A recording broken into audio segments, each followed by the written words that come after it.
Hello everyone, welcome to back my YouTube channel Math Masti. जैसा कि आज पढ़ाएंगे 9th क्लास में चैप्टर 15 जो कि आपका व्रत है।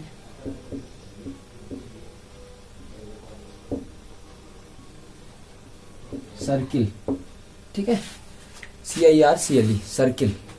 तो सर्किल के बारे में हम लोग जानेंगे आज, ठीक है। तो आपको आज सर्किल को पढ़ने को मिलेगा, तो बने रहिएगा मेरे चैनल पे, ठीक है। तो सर्किल आज आपको पढ़ाएंगे, विधिवत आपको पढ़ने को मिलेगा। पहले हम इसकी परिभाषा बता रहे हैं, उसके बाद एक्सरसाइज यानी प्रमेय बताएंगे, उसके बाद एक्सरसाइज उठाएंगे, ठीक है। जैसे बात उठती व्रत की, तो आप लोगों ने व्रत की परिभाषा सीखी होगी बच्चा, कि व्रत उन बिंदुओं का बिंदुपथ है। ऐसे व्रत उन बिंदुओं का बिंदुपथ है जो एक निश्चित बिंदु से, जिसे केंद्र कहते हैं, जो एक निश्चित बिंदु से इन बिंदुओं के बीच की दूरी समान होती है, उसे हम वृत्त कहते हैं। और इन बीच की दूरी को त्रिज्या कहते हैं, ठीक है। क्या बोलेंगे कि वृत्त उन बिंदुओं का बिंदुपथ है जो एक निश्चित बिंदु से इन बिंदुओं के बीच की दूरी समान होती है, उसे हम वृत्त कहते हैं तथा इनकी बीच की दूरी को त्रिज्या कहते हैं। बात क्लियर हो गई। अब आइएगा पूरा डिटेल में बताते हैं आपको। यह आपका वृत्त है, ठीक, ये आपकी त्रिज्या। अब पहले परिधि उठती, क्या उठती? परिधि। इसको हटाइएगा, परिधि। बात उठाते हैं परिधि की।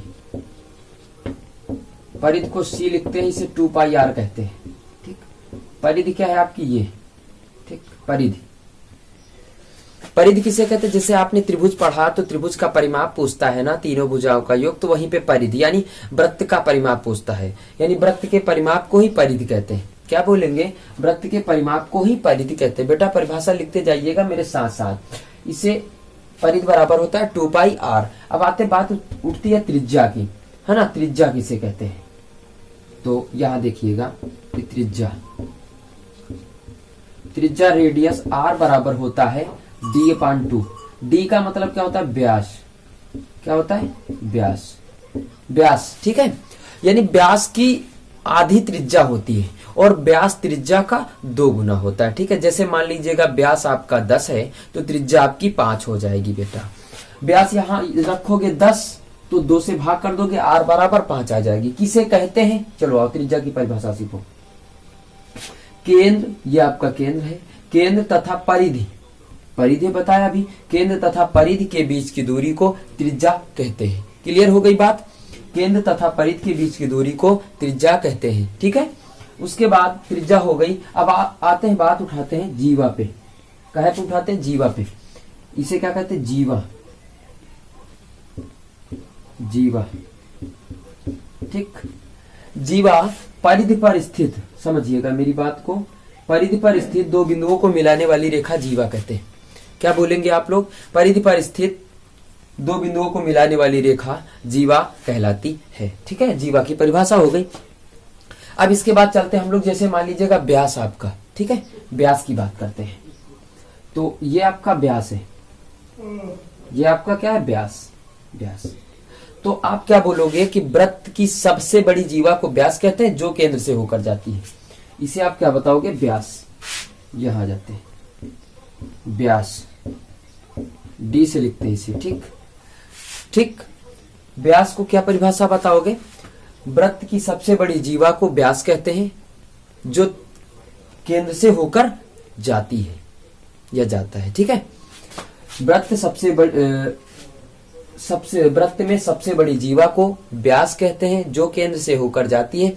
व्यास त्रिज्या का 2 गुना होता है, यानी कितना हो जाएगा? 2 × r, ठीक है। ये 5 हो गई आपकी, तो ये भी 5 आपकी हो जाएगी। बात समझ में आ रही बेटा? ये तो हो गया, ये 5 5, यानी टोटल कितना हो गया? 10 हो गया। r अगर 5 है तो रख दोगे 10 आ जाएगा। अगर ये 10 है 2 से भाग कर दोगे, r आ जाएगी। बात समझ में आ गई ना? इतनी चीज तो आप लोगों ने समझ लिया होगा।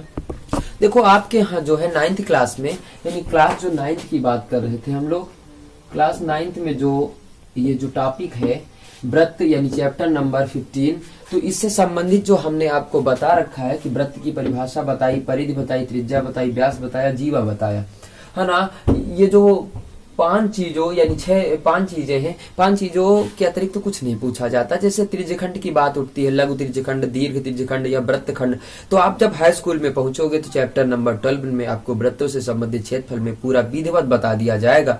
ठीक है, तो आज के लिए बस इतना रखते हैं। अगर आपको समझ में आए तो एक लाइक बनता है। Okay bye.